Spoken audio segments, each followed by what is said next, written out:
আগের সরকারের অনিচ্ছাতে বিশেষ ভোটারদের বাঁচানোর জন্য,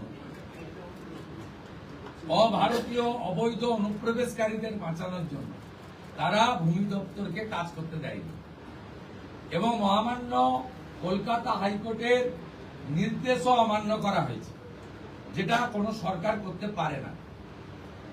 আমরা ল্যান্ড ডিপার্টমেন্টকে আজ থেকেই রেডি থাকা জমি হস্তান্তর করতে শুরু করেছি।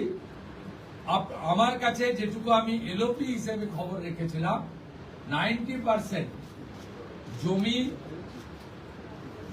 আপনার land department government of West Bengal transfer করতে পারে।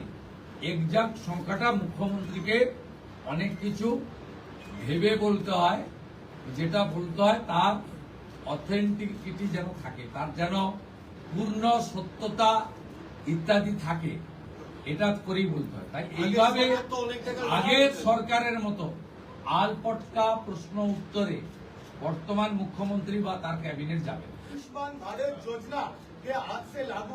ऑनरेबल प्राइम मिनिस्टर साहब का कमिटमेंट था, बीजेपी का मैनिफेस्टो में था। आयुष्मान भारत कैबिनेट ने मंजूरी दे दिया है।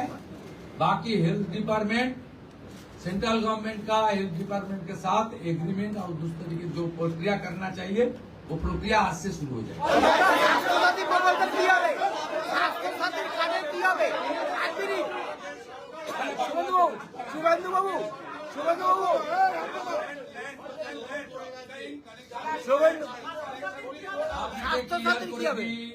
কোন চালু থাকা সামাজিক প্রকল্প বন্ধ হচ্ছে না।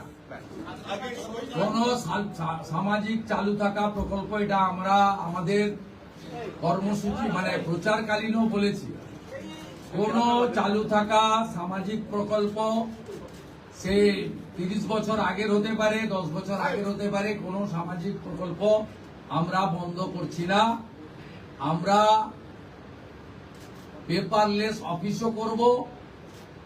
আমরা সমস্ত পোর্টালগুলোকে আপডেটও করব এবং সমস্ত বেনিফিশিয়ারি ডিবিটির মাধ্যমে, যেটা নরেন্দ্র মোদীজির নেতৃত্বে দেশের সরকার করেছে, ডাইরেক্ট বেনিফিট ট্রান্সফারের মাধ্যমে হবে এবং সবটাই স্বচ্ছতার সঙ্গে হবে।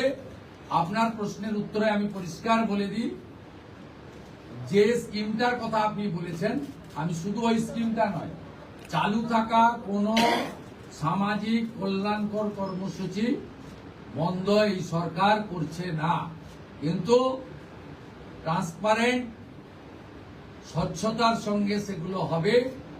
কোন মৃত ব্যক্তি তিনি কোন সামাজিক প্রকল্পের সুযোগ পেতে পারেন না, আপনিও বলবেন না পাওয়া উচিত না। কোন অভারতীয় তিনি ভারতের কোন প্রদেশ বা জাতীয় সরকারের কোন বেনিফিট তার পাওয়া উচিত নয়। অর্থাৎ আমার প্রশ্নে, আপনার প্রশ্নের মধ্যে আমার সব উত্তর আছে।